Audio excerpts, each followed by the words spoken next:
ஹல்லேலூயா. இத்தனை பேர் உற்சாகமாக உட்காந்துருக்கீங்க. 1ஆம் தேதியே உற்சாகமாக இருப்போம். அப்புறம் நாள் ஆக ஆக அப்படியே டவுன் ஆகும். அப்புறம் 20ஆம் தேதிக்கு மேலே மொத்தமாக டவுன் ஆகிரும். அப்படிலாம் இல்லை. தேவனுடைய பிள்ளைகள் என்றைக்குமே 30 நாளும் சரி 365 நாளும் சரி என்றைக்குமே அவர் ஆவியில் நிரப்பப்பட்ட மனிதன் உற்சாகமாகவே இருப்பான். ஏனென்றால் நம் தேவன் உற்சாகம் உள்ள தேவனாக இருக்கிறார். அவர் ஒரு நாளும் கலைப்படுவதில்லையா, சோர்ந்து போவதில்லையா. நீங்கள் உங்களை சுற்றி ஒரு 4 பிரச்சனைகள் இருக்கு இல்லையா, அவருக்கு இந்த உலகத்தையே கட்டி ஆள்றான்னு அவருக்கு எத்தனை பிரச்சனை? எத்தனை பேர் அப்படி யோசிச்சிங்க? எத்தனை பேர் புரியுது?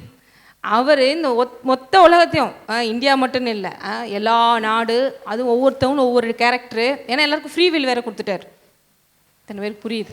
நம்ம வீட்டில் இருக்க 2 பிள்ளையே 2 விதத்தில் இருக்குது. அதையே கட்டி மேற்குள்ளே ஏன் தான் உன்னோட நிப்பாட்டியிருக்கலாமோ அப்படின்னு யோசிக்கிறோம். இல்லை கல்யாணமே முடிக்காமல் இருந்திருக்கலாமோ அப்படின்லாம் யோசிக்கிறாங்க. இப்போ தேவன் இவங்களெல்லாம் படைக்காமல் இருந்திருக்கலாம், பாடா படுத்துகிறாங்க அந்த மனுஷங்க அப்படின்னு யோசிக்கலாம். ஏனென்றால் அவ்வளோ தூரம் ஃப்ரீ வில் கொடுத்து அவங்களை விருப்பப்படி செய்யும்படி, அதுக்கடுத்து உணர்ந்து தன்னிடத்தில் வரும்படி விட்டு கொடுத்துருக்கிறதுனால அவர் எல்லாத்தையும் சமாளித்து தான் கொண்டு வர வேண்டியிருக்கு. அதுக்கு அவருக்கு எவ்வளோ பொறுமை தேவைப்படுது, எவ்வளோ தூரம் அவர். ஆனால் அங்கே சொல்கிறாரு, பூமியின் கடாந்திரங்களை சிருஷ்டித்த தேவனாகிய நான் இளைப்படைவதும் இல்லை, சோர்ந்து போவதும் இல்லை. இதை நீ அறியாயோ, இதை நீ கேட்டதில்லையோ அப்படிங்கிற. அவர் எதுலேயுமே நான் கூட நினைப்பேன், ரொம்ப இவங்களாம் ரொம்ப தேவன் கண்ணீர் சிலர்லாம் சொல்லுவாங்கள்ல, அப்படியே தேவன் கண்ணீர் வடிக்கிறார் தான் நம்ம செய்கிற விஷயங்களை. ஏன்னா அப்பாவாக இருக்கார்ல. சேம் டைம் நம்மகிட்ட இருக்கிற பிரச்சனைகள்லாம் பார்த்து கண்ணீர் வடித்தா 24 hours அவர் கண்ணீர் வடிச்சிட்டு தான் இருக்கணும். அப்படி ஒரு வடிக்கிறவர் இல்லை. நம்மளை பார்த்து ஆதங்கப்படுறாரு, என் பிள்ளை இப்படி இருக்கக்கூடாதுன்னு நினைக்கிறார். சேம் டைம் நான் அவனை மாற்ற முடியுங்கிற நம்பிக்கை அவருக்கு நம்ம விட அதிகமாக இருக்குது. அதனால தான் அவர் அதற்கான எல்லா காரியங்களையும் செய்து முடித்திருக்கிறார். இன்றைக்கும் நமக்குள்ளே அந்த ப்ராசஸ் பண்ணிக்கிட்டே இருக்கிறாரு ஆவியானவர் மூலமாக. அப்போ அவர் பாருங்க சொல்கிறாரு, இவ்வளோ பிரச்சனை இருக்குது, நான் இளைப்படைகிறேன், நான் சோர்ந்து போகிறேன், அந்த நான் உனக்குள்ளே இருக்கிறேன், அந்த நான். அப்போ நீங்கள் இளைப்படையும் தேவையில்லை, சோர்ந்து போகும் தேவையில்லை. அப்போ சொல்கிறாரு, இதை நீ அறியலையா, இதை நீ கேட்டது இல்லையா? ஏன்னா கடவுளே சோர்ந்து போய் உட்காந்தா உலகம் தாங்குமாங்க.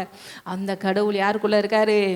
அப்போ தேவனை பெற்ற மனிதர்கள் என்றைக்குமே எப்படி இருக்கணும்? நாளைக்கு உலகமே அழிய போதனால அப்படி உற்சாகமாக இருப்பாங்க. நாளைக்கு அடுத்த நிமிஷம் என்னங்க இப்படி இருக்கீங்க அப்படின்னா உற்சாகமாக இருப்பாங்க. எத்தனையோ பேர்லாம் சொல்கிறாங்க பாருங்கள். சில நேரங்கள் சில நம்ம பலவீனங்கள் நிமித்தம் நம்ம உடம்புக்கு முடியாமல் போயிடலாம், நம்மளுடைய அஜாக்கிரதை நிமித்தம் சில விஷயங்களை மிஸ் பண்ணலாம். ஏன்னா பிரச்சனைகள் வராதுன்னு சொல்ல, எங்கே வரும்னா நம்ம எங்கேயாவது இடத்துல மிஸ் பண்ணுவோம், அதனால் வரும். ஏன்னா நோ மேன் இஸ் பர்ஃபெக்ட் இல்லையா? 100% இன்னும் அப்படியே ஏசு சொல்கிறது அப்படி கரெக்டாக போயிட்டுருக்கேன்னு யாராவது சொல்ல முடியுமானா நாங்கள் முதல் கூட சொல்ல முடியும். அதனால சில இடங்களில் நம்ம விடுவோம், ஆனால் தூக்குவார். அப்படி விழுகிற நேரத்தில் கூட தேவனையும் கூட இருக்காருன்னு நினைக்கிறவங்க ஐசியூவில் கூட உட்காந்துட்டு தூச்சிக்கிட்டு இருப்பாங்க. இது நிறைய சாட்சிகள் நான் கேள்விப்பட்டிருக்கேன், நிறைய ஊழியக்காரங்க கேள்விப்பட்டிருக்கேன். ஏன்னா எங்கே இருந்தாலும் என்னை காப்பாற்ற அவர் நல்லவராக இருக்கிறார். எங்கே இருந்தாலும் எனக்கு அவர் போதுமானவராக இருக்கார். மரண இருளின் பள்ளத்தாக்கிலே நடந்தாலும் பொல்லாப்புக்கு பயப்பட. அப்படிப்பட்டவர்களாய் நாம் இருக்க வேண்டும். எந்த சூழ்நிலையாக இருந்தாலும் சரி, தேவன் நம்ம முகத்தை பார்க்க வச்சுருக்க. எப்படி வச்சுருக்காருன்னா, உங்களை பார்த்து 4 பேர் நம்பிக்கையை பெறும்படி வச்சுருக்காரு. இவங்களுக்கு கொஞ்ச நேரம் பேசிட்டு வருவோம், நமக்கு நம்பிக்கை கிடைக்கும்பா அப்படின்னு. எத்தனை பேர் அப்படி 4 பேருக்கு நம்பிக்கை கொடுக்குறவங்களா இருக்கீங்க? ஏன்னா நம் தேவனோட பேர் என்ன தெரியுமா? நம்பிக்கையின் தேவன். அவரோட பேர் என்ன? சரி, வசனத்தை வாசிப்போம். 2 கொரிந்தியர் 9:8. இந்த மாதம் புதிய மாதத்திலே நேர்க்கவே நாங்கள் இன்றைக்கி சண்டேனால நாளே நம்ம ப்ராமிஸ் வர்சஸ் போட்டுட்டோம். ஸோ எத்தனை பேர் கேட்டீங்க? நேற்றுக்கு போட்ட மெசேஜ் கேட்டிங்களா? Very good. அதை கேட்டிருந்தீங்கன்னா அந்த பெருக்கத்தை பற்றி நம்ம டீட்டெயிலாக பேசியிருப்போம். அது என்ன வாக்குத்தத்தம் எல்லாரும் சொல்லுங்கள். கோடா கோடியா, அதாவது எந்த வசனத்தை விட இந்த வசனத்துக்கு தான் நேற்று ரொம்ப ரெஸ்பான்ஸ். நம்ம எப்பயுமே யாருக்கு ரொம்ப பிடிக்கும்னு பார்த்தெல்லாம் போடுறதில்ல. தேவன் என்ன சொல்கிறாரோ அதான் போடுவோம். எல்லாருக்கும் ஒரே சந்தோஷம். போடாதவங்கெல்லாம் அமேன் போட்டு, போடாதவங்கெல்லாம் இது பண்ணுறாங்க. ஏன்னா யாருக்கு தான் பிடிக்காது கோடா கோடியா பெருவையாகன்னு சொன்னால்? அப்படி பிடிக்காதவங்க யாராக இருக்கீங்களா? அப்படியெல்லாம் இருந்தீங்கன்னா நீங்கள் சைக்கோவாக தான் இருக்கணும். என்ன உங்களை பார்த்து தேவன் சொல்கிறார் கோடா கோடியா பெருகுன்னு சொல்கிறாருன்னா இதை விட ஒரு சந்தோஷம் நமக்கு என்ன வேணும்? ஆமேன். ஆகவே அப்படிப்பட்ட வாக்குத்தத்தத்தை இந்த மாதம் நம் தேவன் நம்ம ஊழியத்தை சேர்ந்தவர்களுக்கு சபைக்கு கொடுத்துருக்கிறார். தேவனை கரங்களை தட்டி மகிமைப்படுத்துவோம். சரி, இப்போ 8வது வசனம் படிங்க. 2 கொரிந்தியர் 9:8. மைக் இருக்கா? இங்கே இருக்கு.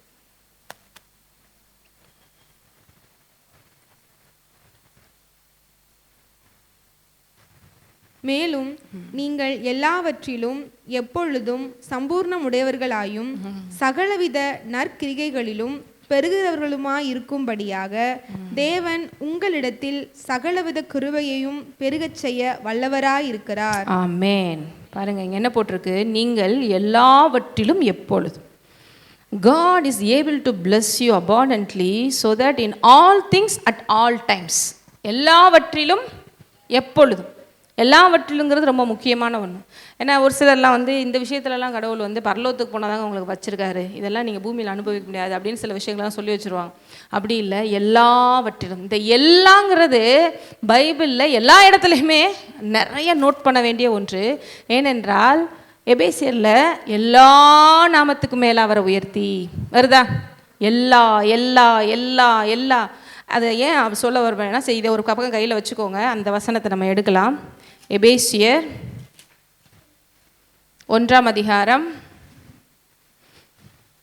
20, 21, 22, 23.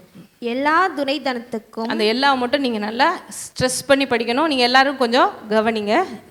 எல்லா துரைத்தனத்துக்கும், அதிகாரத்துக்கும், வல்லமைக்கும், கர்த்தத்துவத்துக்கும், இம்மையில் மாத்திரம் அல்ல மறுமையிலும் பேர் பெற்றிருக்கும் எல்லா நாமத்துக்கும் மேலாய் அவர் உயர்ந்திருக்கத்தக்கதாக அவரை உன்னதங்களில் தம்முடைய வலது பாரிசத்தில் உட்காரும்படி செய்து எல்லாவற்றையும் அவருடைய பாதங்களுக்கு கீழ்ப்படுத்தி எல்லாவற்றையும் எல்லாவற்றா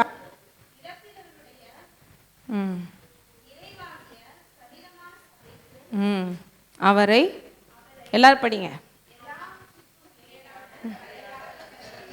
எத்தனை எல்லாம் வருது பைபிளில் கவுண்ட் பண்ணி சொல்லுங்க பார்க்கலாம். 5 கரெக்டா? எல்லாரும் பைபிளுங்க 5 தானா? பைபிள் இல்லைன்னா பக்கத்தில் இருக்கவங்கள கூட பாருங்க. 6 பார்த்தீங்களா? எக்ஸ்ட்ரா ஒன்று வந்துருச்சு. 5 6 ஃபைனலா? 6 பாருங்க. 6 நாங்கள் இங்கிலீஷில் தான் சொல்லுவோம். நாங்கள் எங்கள் மினிஸ்ட்ரி இன்டர்நேஷ்னல் மினிஸ்ட்ரினால் நாங்கள் எல்லா லாங்குவேஜும் யூஸ் பண்ணுவோன்றாங்க. Very good. இந்த வருஷம் சீக்கிரமாக நம்ம இங்கிலீஷ் சர்வீஸும் ஸ்டார்ட் பண்ணுவோம். தேவனுடைய கிருபையில் எப்போ எதுன்னு தேவன் ப்ரேயர் பண்ணி நமக்கு வெளிப்படுத்துவார். நம்ம சீக்கிரமாக அதையும் நம்ம ஆரம்பிக்கலாம். சரி, எல்லாவற்றுக்கும் இப்போ இங்கே எத்தனை தடவை எல்லாம் வந்திருக்கு? 6 தடவை வந்திருக்கு. ஏனென்றால் நம் தேவன் எல்லாவற்றையும் ஜெயித்தவர். ஏனென்றால் நம் தேவன் எதையுமே கோட்டை விடலை. நம் தேவன் எதையுமே பக்கத்தில் சொல்லுவோம், அவர் எதையும் கோட்டை விடலைங்க. எல்லாம் செஞ்சு முடிச்சிட்டாரு. அதனால எல்லாம் ஆசீர்வாதம் உங்களுக்கு இருக்கு. Nothing missing, nothing broken. இத்தனை பேருக்கு புரியுது? இந்த ஒரு விஷயத்தில் மட்டும் ஆண்டவரால் முடியாதுங்க, ரொம்ப கஷ்டம். அடுத்து ஒரு புதுசாக பெருசாக ஒரு வியாதி வருதான், இதெல்லாம் ரொம்ப கஷ்டம்னு நினைக்கிறேங்க. எதுவுமே ஒரு கஷ்டம் இல்லை. ஒருவேளை புதுசாக இனிமேல் வர உலகம் ரொம்ப சேலஞ்சிங்காக சவாலான உலகமாக இருந்தால் கூட அவர் நான் உன்னை ஆசீர்வதிக்க போதுமானவராக இருக்கிறேங்கிறார். ஏன்னா அவர் எல்லாவற்றுக்கும் போதுமானவராக இருக்கார். அவருக்கு லிமிட்டே கிடையாது. அந்த தேவனை போய் நம்ம லிமிட் பண்ணக்கூடாது. அந்த காலத்தில் தாங்க அதிசயங்கள் அற்புதங்கள்லாம், இந்த காலத்துலலாம் அதெல்லாம் கஷ்டங்க. அந்த காலத்தில் தாங்க அந்த அப்போஸ்தலர்கள்லாம் எல்லாரையும் மரித்தவர்களோடு எழுப்பினாங்க. கண்ணுக்கு திறக்காதவன் கண்ணு திறந்துச்சு. இந்த காலத்தில் அதுக்கு 4 உதாரணம் யாரை காமிச்சிடுறாங்கன்னா, இந்த சும்மா பேருக்குன்னு 4 பேர் சபை நடத்திட்டு இருக்காங்கல்ல பாரம்பரியமாக. சும்மா 1000 அந்த மாதிரி 1000 போகும் 1000 வெளியில் வரும். ஒன்றுலேயும் ஒன்றும் அறிவு இல்லாமல் இருக்குது. அப்படி இல்லை. உண்மையிலே பரலோகம் பாராட்டுற சபை அப்படின்னா எது தெரியுமா? தேவன் எப்பயுமே அவர் எப்படிப்பட்டவராக இருக்கிறார்? ஆவியாக இருக்கிறார். தேவன் எப்படிப்பட்டவராக இருக்கிறார்? ஆவியானவர் ஆவிக்குரிய கண்களை கொண்டு தான் பார்க்குறாரு. இங்கே பார்க்குறாரு, இங்கே ஒரு ஐஸ் வச்சு. இப்போ இந்த இடத்துல இருக்கார், எத்தனை பேருக்கு தெரியும்? இருக்காரா? ஐயோ, கொஞ்சம் டைமுக்கு கரெக்டாக வந்துருக்கலாம் போலையே அப்படின்னு நினச்சிருக்கலாம். இருக்கார். எனக்கு முன்னாடி எப்பயுமே அவர் இருப்பார், பார்த்துட்டே இருப்பார், எல்லாத்தையும் கவனிச்சுட்டு தான் இருக்கார். பாருங்கள், தேவன் எல்லாவற்றையும் அறிந்திருக்கிறவர் இருக்கிறார். அவர் சொல்கிறாரு. இப்போ என்ன சொல்ல வந்தேன் நான்? அப்போ அவர் பார்க்குறாரா? ஆவிக்கு காலெல்லாம் இருக்காதுங்க, நாங்கள் படத்தில் பார்த்துருக்கோம் அப்படின்னு இல்லை, எல்லாமே இருக்கும். நம்ம சரீரத்தில் எப்படி இருக்குமோ அதே மாதிரி நீங்கள் பார்க்கலாம், சரிங்களா? அப்போ ஆவி அந்த கண்ணை கொண்டு பார்க்குறாரு. அவர் பார்க்குற விதம் வேறு. ஏன்னா அவர் எங்கே உங்களை பார்க்குறாரு தெரியுமா? உங்கள் ஆவியை பார்க்குறாரு. அவர் எங்கே பார்க்குறாரு? பரவாயில்ல, நல்ல ட்ரெஸ் பண்ணிட்டு வந்திருக்கானே, இவன் கொஞ்சம் மரியாதையாக இருப்பான் போல், நல்ல பையனாக இருக்கும், வெளில பாடுறா என்ன பரிசுத்தம் அப்படின்னு பார்க்க மாட்டார். உள்ளே பார்க்குறாரு. எங்கே பார்க்குறாரு? ஆவி மனிதனுடைய இருதயத்தை பார்க்குறாரு. என்ன ரொம்ப மோசமாக இருக்கே, போன தடவையை விட இந்த தடவை ட்ரைனேஜ் மாதிரி உள்ள கருப்பு அதிகமாக இருக்கே, இவனுக்கு இன்னும் கொஞ்சம் அதிகமாக பரிசுத்தப்படுத்தணும் போலட்டே, கொஞ்சம் ஓரமாக நில்லு, கூட 2 பேர் வாங்க, இவனை இன்னும் கொஞ்சம் பியூரிஃபை பண்ணுங்க. ஏன்னா என்ன பண்ணுறது, பிள்ளையை வேறு செலக்ட் பண்ணிட்டார்ல, விட்டுட்டு போக முடியுமா? என் பிள்ளை திடீர்னு சகதியில் பிறண்டு வந்துடுது, என்னடா இனிமேல் என் பிள்ளையிலேயும் தூக்கி போட்டுற முடியுமா? மறுபடியும் சரி பண்ணி வச்சு தான் ஆகணும் இல்லையா? அடுத்து பரவாயில்லையே, போன தடவை விட இவங்க நல்ல ஒரு பரிசுத்த மனம் வீசுதே அப்படின்னு பார்க்குறாரு. நல்ல அன்பு பெருகி இருக்கேன்னு பார்க்குறாரு, மன்னிக்கிறது பெருகி இருக்கேன்னு பார்க்குறாரு. எல்லாத்தையும் தேவன் பார்த்து கொண்டு இருக்கிறார். இதை நம்ம பார்க்கலன்னா தான் தப்பு. அப்போ அவர் பார்க்குறாரு, இந்த சபை என்ன, நிறைய பேர் சபையை எண்ணிக்கையை வச்சே பார்த்தே நிறைய பேர் எண்ணிக்கை பெருக்குங்கிறது தேவன் அதுக்காக தான் பைபிளில் என்னாகமும் புக்கே வச்சுருக்காரு. அதில் அது பிரச்சனை கிடையாது. அவர் நினச்சா தேவனால் எல்லாம் கூடுனா ஒரு நிமிஷம் உங்களுக்கு நினச்சா ஒரு 10,000 பேர் இறக்க முடியுமான்னு அவரால் இறக்க முடியும். ஆனால் அதுக்கு முன்னாடி நம்மளை தயார்படுத்துவார். உங்கள் லைஃப்லேயே ஒரு நிமிஷம் ஒரு அற்புதத்தை செய்ய முடியுமா? செய்ய முடியும். ஆனால் அதற்காக உங்களை தகுதிப்படுத்தி இதை கொடுத்தா தான் அதை நீங்கள் பத்திரமா வச்சுக்கிருவீங்க. இல்லைன்னா கொண்டு போய் மேலே உட்கார வச்சு டொப்புன்னு அடுத்த நிமிஷம் தகுதி இல்லாமல் என்ன பண்ணுவோம், நம்மளே கெடுத்து கீழே விழுந்துரும். அதனால ஸ்டெப் பை ஸ்டெப்பாக என்றைக்குமே தேவன் என்ன பண்ணுவார், உயர்த்துவார், ஆசீர்வதிப்பார். அவரோட ப்ராசஸ் எல்லாமே ஸ்டெப் பை ஸ்டெப்பாக இருக்கும். பக்கத்தில் அவங்க பார்த்து சொல்லுங்கள், step by step, step by ஸ்டெப்பாக. அது விட்டே தான் இமீடியட்டாக நாளைக்கே பாருங்கள், இன்றைக்கி இப்படி இருந்தால் நாளைக்கு அவனுக்கு கோடீஸ்வரன் ஆகிட்டான் அப்படி பண்ண மாட்டார். ஏன்னா நம்ம அதனால் கெட்டும் போயிடக்கூடாதுன்னு தெரியும். நமக்குரிய உள்ளே இருக்கிற ஆவி மனிதனுடைய வளர்ச்சிக்கு ஏற்றப்படி தான் நம்மளோட ஆசீர்வாதங்கள் இருக்கும். ஏன்னா என் பையனா கொஞ்சம் பெருசாகிட்டான்னு வச்சுக்கோங்க, இந்த கனிஷா இருக்கா, அவள்கிட்ட போயிட்டு பேங்க் அக்கௌண்ட் டீட்டெயில்ஸ்லாம் கொடுத்து பீரோல் சாவியெல்லாம் கொடுத்து அதில் ஒரு அமௌண்ட் வச்சுருக்கேன்னு வச்சுக்கோங்க, பத்திரமா வச்சுக்கோமா சொன்னால் தெரியுமா? அது ஒரு சாக்லேட்டை காமிச்சு, இப்போ இவளாக கொஞ்சம் விவரமாக இருக்கா, இது கொஞ்சம் விவரமான கேஸ் தான், இன்னும் கொஞ்சம் கம்மியான ஆளை தான் பிடிக்கணும், மாறன் மாதிரி வச்சுக்கிறோமே அப்படிலாம் கொடுத்தா என்ன ஆகும்? அவன் சரி லாலிபாப் கூட தான் நான் கொடுத்துட்றேன் அப்படின்ட்டு வந்துடுவான். ஏன்னா அவனுக்கு தெரிஞ்சு. அது மாதிரி நம்மகிட்ட அவளை கொடுத்து நம்ம ஏமாந்து போயிடக்கூடாது. ஏற்கனவே ஏவாளை நம்பி எல்லாம் கொடுத்து ஏற்கனவே பிசாசு ஏமாற்றி எல்லாத்தையும் கெடுத்தது தெரியும். ஆகவே இன்றைக்கு அவரே நமக்குள்ளே வந்துட்டார். இனி யாரும் ஏமாற்ற முடியாது. ஆனால் அவர் நமக்குள்ளே டெவலப் ஆகிறது ஒரு ப்ராசஸாக நடக்குது. இத்தனை பேர் ஞானஸ்தானம் எடுத்துங்க, நான் அப்படி முங்கி எந்திரிச்சு வந்தோடனே அப்படியே நான் இயேசுவா மாறிட்டேங்கன்னு யாராவது சொல்ல முடியுமா? சொல்ல முடியாது. Process, step by step process. ஸ்பிரிட்டில் உங்களுக்குள்ளே வந்துட்டார். ஆனால் மனம் மறுரூபமாகிறதுங்கிறது ஸ்டெப் பை ஸ்டெப்பாக சபைக்கு அதனால சபைன்னு ஒன்று கொடுத்துருக்காரு. இல்லைன்னா எங்களுக்கெல்லாம் எதுக்கு ஊழியம்? நாங்கள்லாம் இந்த ஊரில் இருக்கிற சபை இல்லாமல் ஊழியர்கள்னு புதிய ஏற்பாட்டில் சபை ஊழியர்கள்லாம் தேவையில்லைன்னு சொல்கிறாங்க இல்லையா? நானே பேசாமல் பிஸ்னஸ் பண்ண விட்டுருந்தா கூட பேசாமல் இருந்திருப்பேன். எதுக்கு அங்கே விட்டுட்டீங்க வான்னு சொல்லணும்? தேவை இருக்குது. அது உண்மையான ஊழியர்களுடைய தேவை அதிகமாக. நான் இத்தனை பேர் இருக்காங்களே ஆண்டவரேன்னு அப்புறம் தான் தெரியுது 99% சும்மா, எல்லாம் 1% தான் உண்மையாக இருக்காங்க. அதனால தான் கிறிஸ்தவம் இந்த லெவலில் தாண்டவமாடுது. அப்போ நம்ம போய் உண்மையாக செய்யணும்னு சொல்லி நம்ம கையில் கொடுக்குறாரு. பவுல் சொல்கிறார் இல்லையா, உண்மை உள்ளவன் என்று நம்பி ஊழியத்தை கொடுக்குறார். அந்த உண்மையாக இருக்கிறவர்கள் ஒரு சிலராக தான் இருக்கிறாங்க. அதுக்கடுத்து பிஸ்னஸ் மாதிரி பார்க்க ஆரம்பிச்சிடுறாங்க.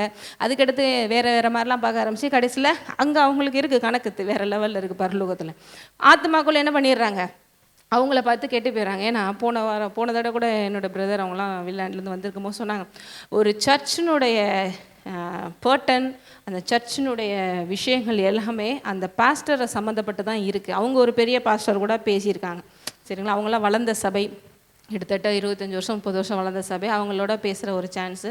ஸோ காணிக்க கொடுத்துட்டு உட்காந்து டிஸ்கஸ் பண்ணி பேசிகிட்டு இருக்கும்போது, ஸோ சில சர்ச்சஸ்லாம் இப்படி இருக்குது, சில சர்ச்சஸ் அப்படி இருக்கலாம்.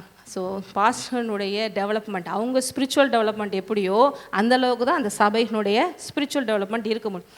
எனக்கே தெரியல, உங்களுக்கு எப்படி நான் சொல்லிக் கொடுக்க முடியும்? சிம்பிளாக அதுதான். டீச்சருக்கே தெரியலனா ஸ்டூடெண்ட்டோட நிலைமை என்னங்க சொல்கிறீங்க? அதோ கதி தான் இல்லையா? எனக்கே அவ்வளோதான் தெரியும். 4 வசனத்தை வச்சு ஓட்டுவோம், இப்படியே வருஷம் ஃபுல்லாக ஓட்டுவோன்னா அந்த 4 வருஷத்தை உங்களுக்கு அறிவே இருக்கும். அதுக்கு மேலே ஒன்றுமே தெரிய போகிறதே கிடையாது. அதனால தான் நம்ம முதல்ல பாஸ்டர் அப்படின்னு ஊழியத்தில் இருக்கிறவங்களுக்கு அந்த அறிவு ரொம்ப முக்கியம், தேவனோட உறவு ரொம்ப முக்கியம், அனுபவம் முக்கியம். எல்லாத்துக்கு மேலே இங்கே ஃபில் ஆனால் தான் அங்கே ஓவர்ஃப்ளோ ஆக முடியும். புரியுதா உங்களுக்கு? அதனால தான் சபை ஊழியர்களெல்லாம் வச்சுருக்காரு. ஏன்னா இன்றைக்கும் சபைங்கிறது தேவனுக்குள்ளே வந்த பிறகும் அவங்கள லீட் பண்ண கைட் பண்ண ஒரு ஆள் தேவைப்படுது. இல்லைன்னா நம்மளே என்ன பண்ணிடுறோம், டைவர்ட் ஆகிடுறோம். ஏன்னா அந்த மேய்ப்பன் எப்படி ஆடுகளை அழகாக கொண்டு போய் அழகாக அவங்கள வழி நடத்திட்டு போகிறானோ அந்த மாதிரி ஒரு மேய்ப்பன் தேவைப்படுது. அதனால தான் எல்லாமே இருக்குது அப்படிங்கிறதுல எந்த சந்தேகமே இல்லை. அப்போ அவங்க பேச்சை கேட்கணுமா இல்லையா? டீச்சர் பேச்சை கேட்டால் தான் ஸ்டூடெண்ட்ஸு மார்க் எடுக்க முடியும். அவங்கள தான் உட்காந்துட்டு மாற்றி நம்மளெல்லாம் ஈஸியாக கமெண்ட் போடுவாங்க. உடனே முக்காடை இப்படி நல்லா இன்னும் கொஞ்சம் அப்படி போடுங்க அப்படி போடுங்க. அதை இனிமேலாம் சொல்லணும்னு வச்சுருக்கேன். ஒரு ஊழியக்காரங்களை பார்த்து நீ இப்படி செய் அப்படி செய்ன்னு சொல்கிறதுக்கு அவங்களுக்கு ரெஸ்பெக்ட் கொடுக்க கற்றுக்கணும். சரிங்களா? ரெஸ்பெக்ட் கொடுத்துட்டு இந்த மாதிரிங்க அந்த மாதிரிங்கன்னு பேசினா பரவாயில்ல, நீ வா போன்னு பேசுகிறது, அப்படி பேசுகிற இப்படி பேசுகிறது, பதிலுக்கு கமெண்ட் போடவோ செய்யவோ ஒரு நிமிஷம் ஆகாது நம்மளுக்கும். ஏன்னா எல்லாருக்கும் அந்த உரிமைகளை தேவன் கொடுத்துருக்காரு இல்லையா? பட்டு அவங்களுக்கே நம்மளை ஒரு ஊழியக்காரங்களாம் மதிக்க தெரியலைன்னா அப்போ அவங்கள்ட்ட போய் நம்ம ஏன் பேசணும்? அவசியமே இல்லை இல்லையா? மரியாதை அவங்கள்ட்ட பேசி அவசியமே. ஏன்னா வரும்போதே ஏதாவது தேவன், ஏன்னா ஊழியக்காரங்கிறது ஏதோ உங்களை உங்கள் ஆஃபீஸில் செலக்ட் பண்ணுற மாதிரி எங்களை யாரும் செலக்ட் பண்ணுறது கிடையாது. அந்த டெஸ்ட் வச்சு அந்த டெஸ்ட் இந்த டெஸ்ட் இன்டர்வியூலாம் வச்சு இங்கே தேவன் சூஸ் பண்ணுறாரு. சரிங்களா? அப்போ அவர் சூஸ் பண்ணுறது நீ குறை சொல்கிறேன்னா அது எவ்வளோ பெரிய தப்பு. அவர் சொல்கிறார் அதில் குறை நிறைய நான் பார்த்துக்கிறேன், அது ஏன் வேலை, என் ஸ்டாஃபை பற்றி நான் பார்த்துக்கிறேன், கணக்கு கேட்க வேண்டியது நான், சம்பளம் கொடுக்க வேண்டியது நான், நீ சொல்கிறதுக்கு உனக்கு ரைட்ஸு கிடையாது. இந்த ஹானர் மென்டாலிட்டி என்றைக்கு வருதோ அன்னைக்கு தான் அவங்க உருப்பட முடியும். நானும் பார்த்துருக்கேன், ஆசீர்வாதப்படிக்கவங்க வளர்ந்தவங்க இவங்கெல்லாம் பார்த்தீங்கன்னா ஊழியக்காரவங்களாம் அதிகமாக கனப்படுத்தினவங்களாக தான் இருக்காங்க.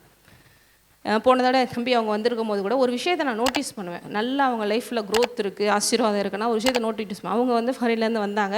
போன தடவை சபைக்கு இங்கேருந்து போகும்போது ஒரு 20,000 காணிக்கை கொடுத்துட்டு போனாங்க, வச்சுக்கோ அப்படின்னு சொல்லிட்டு.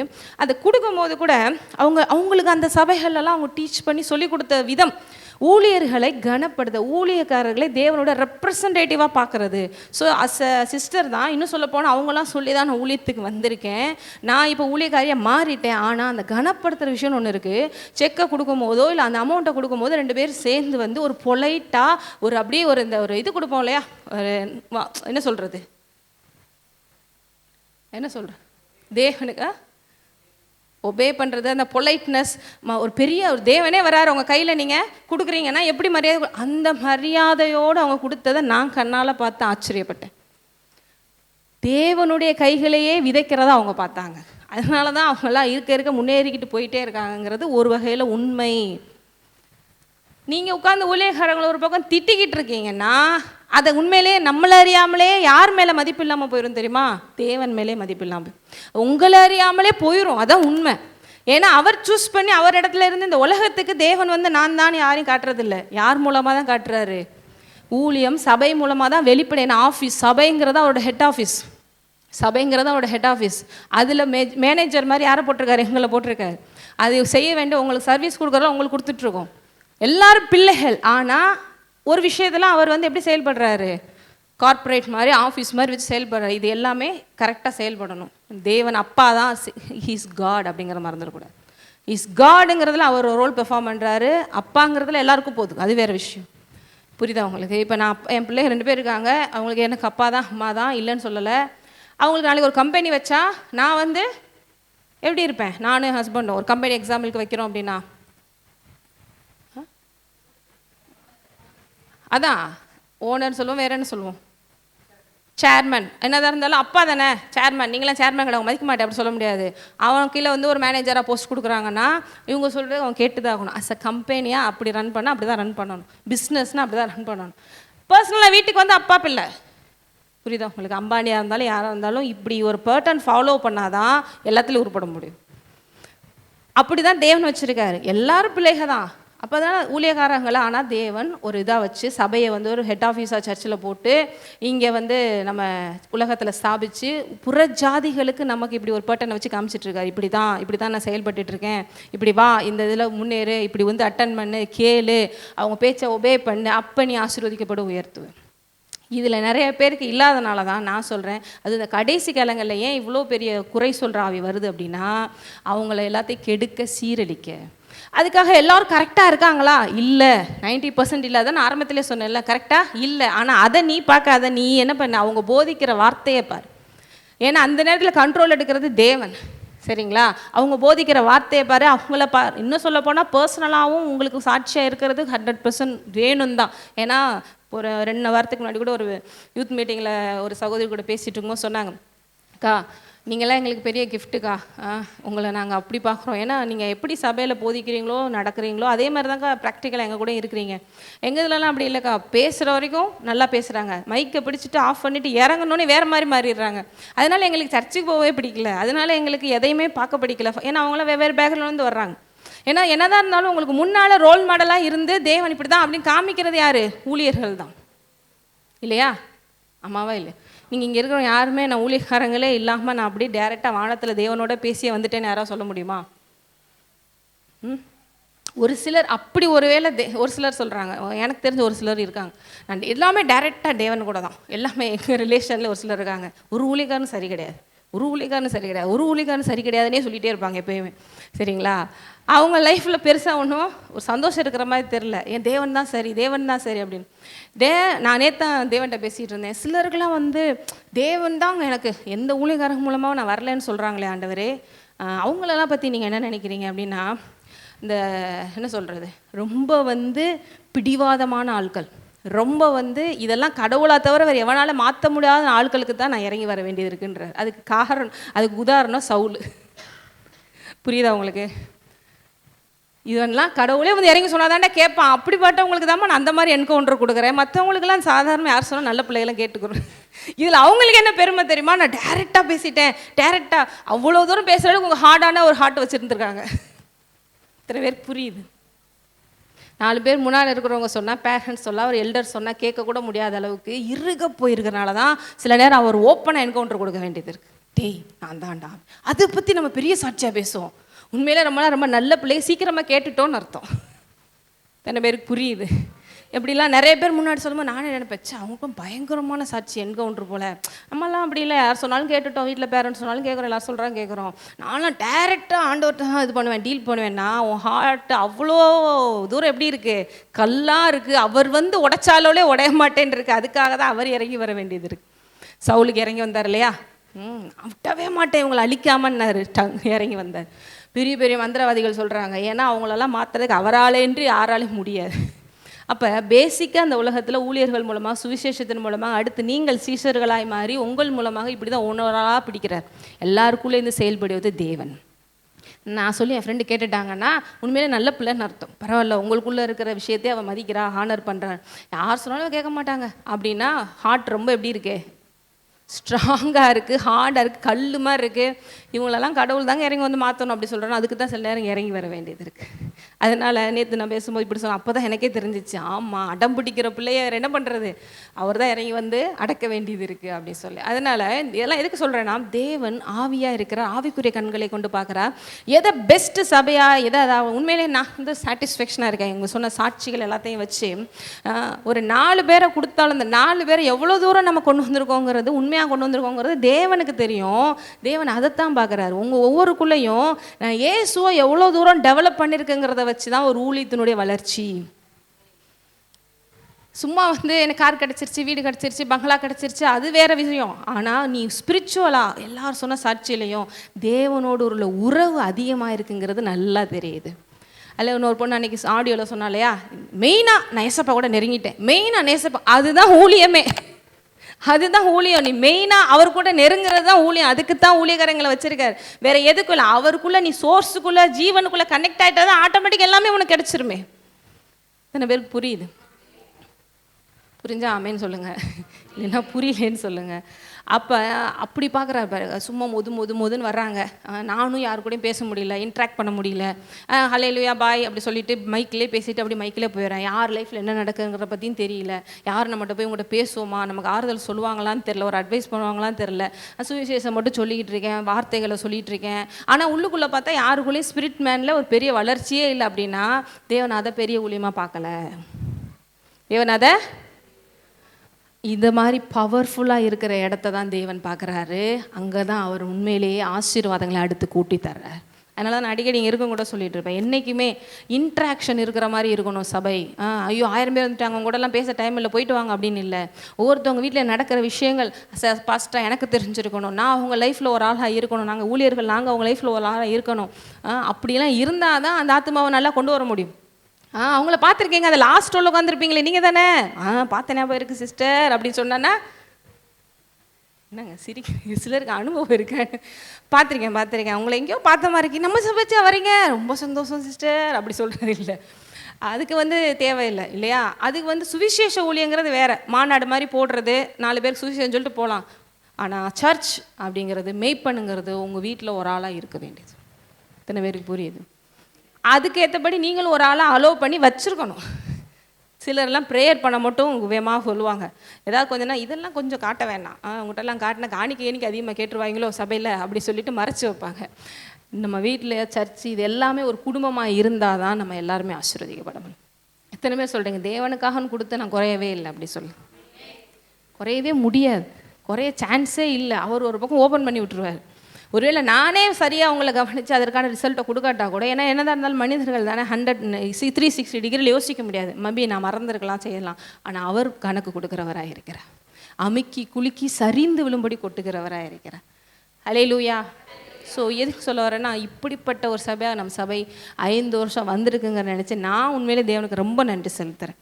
ஏன்னா ஒவ்வொருத்தவங்களுடைய ஸ்பிரிச்சுவல் லைஃப்பை நான் பார்க்கணும். அதுக்கடுத்து தான் வேர்ல்ட்லி லைஃப்லாம். ஸ்பிரிச்சுவலாக நீங்கள் ஸ்ட்ராங் ஆகிட்டீங்கன்னா அதுக்கடுத்து இன்னும் அடுத்த ஒரு 4-5 வருஷத்துலலாம் அவங்க லெவல் வேறு மாதிரி இருக்கும், சந்தேகமே கிடையாது. நான் சும்மா கட்டுக்கட்டாக பணம் வந்துச்சு அது ஒரு நிமிஷம் போயிடும். வந்துட்டு நீ ஸ்பிரிட் மேன், நீ ஸ்ட்ராங் ஆகிட்ட, ஏசு உனக்குள்ளே வளர்ந்துட்டாரு. அடுத்த வருஷம் சாட்சி சொல்லும் போது அடுத்து 10% இன்க்ரீஸ் ஆகிட்டாருங்க ஜீசஸ் உங்களுக்குள்ளனா, அதுதான் உண்மையான ஊழியம். அதை வேண்டிட்டு அவர் இந்த மாதம் எனக்கு வேலை போயிடுச்சுங்க, அதனால் சர்ச்சுக்கவே பிடிக்கல, வேறு சர்ச்சுக்கு போகிறேன் அப்படின்னா அவ்வளோதான். நமக்கு இயேசு கூட கனெக்ஷனில் இருந்து அந்த மாதிரி தோணாது. எதாக இருந்தாலும் அவர் எனக்கு பார்த்து கொள்வாருங்கிற நம்பிக்கை வரும். அதனால் எண்ணிக்கை குறித்து கவலைப்பட வேண்டாம். நீங்கள் 4 பேர் இப்படி சாட்சியாக இருந்தீங்கனாலே உலகத்தை ஒரு நாள் அசைப்போம், உலகத்தை அசைப்போம். அந்த எண்ணிக்கையை கொண்டு வர்றது வைக்க வேண்டியதெல்லாம் அது அவருடைய டிபார்ட்மெண்ட்டு. உண்மையை செய்ய வேண்டியது ஏன் வேலை. நீங்கள் உண்மையாக கவனித்து ஒபே பண்ணி கோஆப்ரேட் பண்ணிட்டு போகிறது உங்கள் வேலை, மற்றதெல்லாம் தேவன் பார்த்துக்கொள்வார். ஆமே. எதுக்கு இதை சொல்ல வந்தேன்னா, தேவனுடைய பார்வை வேறு, மனுஷனுடைய பார்வை வேறு. ஒரு ஹோட்டலில் நிறைய உள்ளே போகிறாங்கன்னா பயங்கரமான ஹோட்டலாக இருக்கும் போல நினைக்கிறோம். பாவம் அப்போ தான் உண்மையாக உழைச்சி ஒருத்தன் ஆரம்பித்து நல்லா டேஸ்ட்டாக கூட செஞ்சு வச்சுருப்பான். ஆனால் அவன்கிட்ட எவ்வளோ விஷயங்கள் நல்லா அருமையாக கூட இருக்கும். ஆனால் அவனுக்கு ஆளே இல்லை, ஒரு 4 பேர் தான் போகிறாங்கன்னா நம்மளுடைய மென்டாலிட்டி இதெல்லாம் மாம்ச சிந்தனைகள், சரிங்களா? ஆனால் உண்மையிலேயே ஆவியின் சிந்தனை நடத்தப்படுகிறவன் வேறு மாதிரி யோசிப்பான். இவங்களுக்குள்ளே போனால் இந்த ஊழியம் தேவனுக்குள்ளே உங்களை கொண்டு போதா, அதுதான் உண்மையான ஊழியம். இத்தனை பேர் அப்படி இருக்கீங்க. ஆமாம். அதுக்கு அடுத்த வருஷம்லாம் எல்லாருமே இறங்கி 4 பேர் சாட்சியாக நான் இந்த அற்புதம் பண்ணேன், அந்த அற்புதம் பண்ணுற அளவுக்குள்ள வரணும். அதளவுக்குள்ள அந்த சபையை எடுத்து கொண்டு போகணும். அதுக்கு இன்னும் நிறைய விஷயங்கள் செய்யணும். அதுக்கடுத்து எக்ஸ்ட்ரீம் நம்ம ஊழியத்தினுடைய பிளானே என்ன? எல்லாரையும் மரித்தவர்களே எழுப்பிட்டோன்னா மற்ற ஆசீர்வாதம் மற்ற அதிசயம்லாம் என்ன ஆத்துறோம்? நான் கொஞ்சம் பிஸியாக இருக்கேன். என்னுடைய சர்ச்சில் நிறைய பேர் நல்ல வல்லமை உள்ள சகோதரிகள் இருக்காங்க. அங்கே இருக்க கவர்மெண்ட் ஜிஹெச் கன்ஃபார்மாக அனுப்புகிறேன் அப்படிங்கிற அளவுக்கு வரணும். ஹல்லேலூயா. இத்தனை பேருக்கு அப்படிலாம் வரணும்னு ஆசை. ஏசு உள்ள அப்படி தான் செய்வார். ஏசு இருந்தால் அந்த இடத்துல அப்படி தானே சரி செய்வார். நம்ம ஊழியத்தில் இருக்கிற விஷன்ஸ் வேறு. கட்டடத்தை வச்சு சபையை பார்க்காதீங்க. அது மாதிரி பெரிய சர்ச்சுங்க, வெளியே கட்டடத்தை வச்சு பெரிய சர்ச்சு எவ்வளோ பெருசாக கட்டியிருக்காங்க. தேவன் உள்ளே இருக்கிற ஆத்துமகள் அது பெரிய சர்ச்சு. ஏன்னா நான் அங்கே பெரியவராக இருக்கிறேன். ஒவ்வொருத்தவங்க உள்ளத்தில் நீ தேவனை எவ்வளோ பெருசாக வச்சுருக்கோ அதைத்தான் தேவன் பெரிய சர்ச்சாக பார்க்குறேன். ஒரு குடிசையில் கூட நடக்கலாம், ஆனால் தேவன் அங்கே வாசம் செய்வார். பெரிய சர்ச்சு பார்க்குறதுக்கு அப்படி கல்றை தந்துடுறாங்களாம், அது தந்துடுறாங்களாம். கல்லறைக்கு போகிறதுக்குனே நிறைய பேர் சர்ச்சுக்கு போயிட்டுருக்காங்க. நம்மளாம் கல்லறைக்குள்ளே தூக்குறதுக்கு சர்ச்சு நடத்திட்டு இருக்கோம். ஹல்லேலூயா. இதனால தான் நான் நிறைய அந்த டெத்தான விஷயங்களுக்கெல்லாம் இது பண்ணுறதே கிடையாது, செய்கிறதே கிடையாது. ஏன்னா நம்ம ஜீவனை பேசுகிறவர்களாக இருக்கிறோம், ஜீவனை கொண்டு வருகிறவர்களாக இருக்கிறோம். மரணமே வந்தாலும் அங்கே ஜீவன் ஆளுகை செய்ய வைக்கிறவர்களாக இருக்கிறோம். இத்தனை பேர் அப்படிலாம் விசுவாசிக்கிறீங்க? இந்த மாதிரி சர்ச்சுக்கு வர இந்த மாதிரி ஆட்டிடியூட்லாம் டெவலப். எதுக்கு இந்த குழந்தைகளெல்லாம் உட்கார வச்சு நிறைய சொல்லிகிட்டு இருக்கேன்னா, சின்ன வயசுலேருந்து கேட்க கேட்க கேட்க அவங்க மனசில் இதெல்லாம் ஸ்ட்ராங்காக போய் பதிஞ்சுன்னு ஒரு 10 வருஷம் கழித்து பாருங்கள் அவங்க வேறு லெவலில் இருப்பாங்க. ஏன்னா இதெல்லாம் அவங்களுக்கு இன்பில்ட்டாக உள்ளே போயிடும் நிறைய விஷயங்கள். இப்படி தான் இதெல்லாம் எக்ஸ்பிளைன் பண்ணி நான் சொல்லவே தேவையே இல்லை, இப்படி தான் நம்ம இருக்கணும், இப்படிலாம் இருக்கக்கூடாது அப்படிங்கிற அளவுக்கு அவங்க மைண்டில் செட் ஆகிடும். ஆகவே தான் சிறு பிள்ளைகளால் ஏற்றுக்கிறது ரொம்ப முக்கியமாக இருக்கிறது. சரி, இப்போ பாருங்கள், நீங்கள் எல்லாவற்றிலும் எப்பொழுதும் சம்பூர்ணமுடையவர்களாகும். சம்பூர்ணம் அபாண்டன்ட். ஏன்னா நிறைய பேர் ஆசீர்வாதம் பெருக்கும் அப்படின்னாலே நிறைய பேருக்கு என்ன ஆக மாட்டேங்குது, பிடிக்கும். தேவன் இந்த உலகத்தில் நீ எதாவது சேர்த்து வச்சா எது அரிச்சிருன்னு இருக்காரு, பூச்சி பொருட்கெல்லாம் அரிச்சிரும், எங்கே சேர்த்து வை, பரலோக சேர்த்து வை, அந்த மாதிரி சொல்லிடுறாங்க. தப்பு கிடையாது. நம்மளுடைய மைண்ட் எங்கே இருக்குது, உன் பொக்கிஷம் எங்கேயோ அங்கே இருதயம். நம்ம எதை பொக்கிஷமாக பார்க்குறோம், தேவனை பொக்கிஷமாக பார்க்குறோம். ஆனால் அவருக்காக இந்த உலகத்தில் இறங்கி வேலை செய்ய, நம்ம நல்லா இருந்து 4 பேருக்கு சாட்சியாக இருக்க இந்த ஆசீர்வாதங்கள்லாம் தேவைப்படுது. ஆகவே அவர் நமக்கு சம்பூர்ணமாய் தருகிறார். ஏன்னா உங்கள்கிட்ட கொடுத்தா நீங்கள் 4 பேருக்கு அதை என்ன பண்ணுவீங்க, கொடுப்பீங்கன்னு தெரியும். நம்ம சுருட்டுற ஆளாக உள்ளே பேக் பண்ணி வைக்கிற ஆளாக இருந்தால் தான் அங்கே பூச்சி இதெல்லாம் அரிச்சிரும். நீங்கள் தான் கொடுத்துட்டே இருக்க போகிறீங்களே. இத்தனை பேருக்கு புரியுது? உங்கள் பேங்க் பேலன்ஸும் ஃபுல்லாகி நீங்கள் கொடுத்து நீங்கள் அநேகருக்கு ஓவர்ஃப்ளோ ஆகிறதுக்கு தான் உங்களை சம்பூர்ணமாக ஆசீர்வதிக்கிறவராக இருக்கிறார். அப்போ சம்பூர்ண ஆசீர்வாதம் தேவையா இல்லையா? இப்போ கூட அடுத்த சபையில் நிறையா யோசிச்சுட்ருக்கோம் பாருங்கள். ஏசி போடணும், அது ஒரு பக்கம், இன்னும் இது பண்ணால் நல்லாயிருக்கும், அது பண்ணால் நல்லாயிருக்கும் அப்படின்னு எல்லாமே மினிமமே ஒரு 10-20 அந்த காலம் போல் இல்லை 50,000 1,00,000 அவ்வளோ. இது இது கொஞ்சம் நல்லா சவுண்டு யூடியூப்பில் கேட்குறதுக்கு நல்லா அது இந்த இது வாங்கிருங்க. இது ஒன்லி 20,000. ஓ அப்படியா, சரி என்னைக்கிடாது இது பண்ணுறது. அப்போ சம்பூர்ணமாக ஆசீர்வாதம் தேவையானா ரொம்ப தேவை. அடுத்து நம்ம சர்ச்சிலேருந்து ஒரு நல்ல ஒரு வேன் மாதிரி நல்லா ஒன்று வாங்கி அப்பப்போ மாதம் ஒரு தடவை கிராம ஊழியங்களுக்கெல்லாம் போகலான்னா அதுக்கு ஒரு வேன் வாங்கணும். அதுக்கு ஒரு அமௌண்ட் வேணும். எல்லாருக்கும் சேர்ந்து செய்கிறதுக்கே சொல்கிறேன். உங்களெல்லாம் கூட்டிகிட்டு போனால் பட்னியாக இருக்க முடியும், உபவாசத்திலே கிடங்க எல்லாருமே, மயக்கம் போட்டு விழுந்துருவீங்க எல்லாரும். உங்களுக்கு சாப்பாடை கொடுக்கணும். இப்போ எவ்வளோ செய்ய வேண்டி இருக்குது பாருங்கள். அப்போ தேவன் இதுக்காக தான் நம்மளை சம்பூர்ணமாக ஆசீர்வதிக்கிறவராக இருக்காங்க. நீங்கள் 4 பேருக்கு கொடுக்கணும்னு நினைக்கிறீங்க. ஏன்னா சுவிசேஷம் சொன்னோன்னே எடுத்தாலும் இது பண்ணணும். நீங்கள் உங்கள் அன்பை காமிக்கணும்னு நினைக்கிறீங்க. அந்த அன்பை காமிக்கிறதுக்கு 4 பேருக்கு என்ன பண்ண வேண்டியிருக்கு, தூக்கி விட வேண்டியிருக்கு, கொடுக்க வேண்டியதுக்கு 4 விஷயம் செய்யலாம். அப்படின்னா அது உங்களுக்கு வேணும். நமக்கே இங்கே சட்டியை சுரண்டிட்டு இருக்கிற மாதிரி நிலம இருந்தால் நம்ம எங்கே கொடுக்க முடியும்? ஆகவே சம்பூர்ணமாக இதே மாதிரி தான். இது ஒன்லி வெல்த்தில் மட்டும் இல்லை, உங்கள் ஹெல்த்தில் நீங்கள் ஹெல்த் வைஸ் ஸ்ட்ராங்காக சம்பூர்ணமாக இருக்கணும். எல்லா டிபார்ட்மெண்ட்லேயும் சம்பூர்ணத்தை சொல்லிட்டு இருக்கேன். எல்லாவற்றிலும் எப்பொழுதும் எல்லாவற்றிலும். பலவீனம் எத்தனை பேர் ஃபீல் பண்ணுறீங்க? உடம்புல சொல்லுங்க பலவீனம் இருக்குன்னு. உண்மையாக சொல்லுங்கள், எல்லாருக்கும் பலவீனம் இருக்க தான் செய்யுது.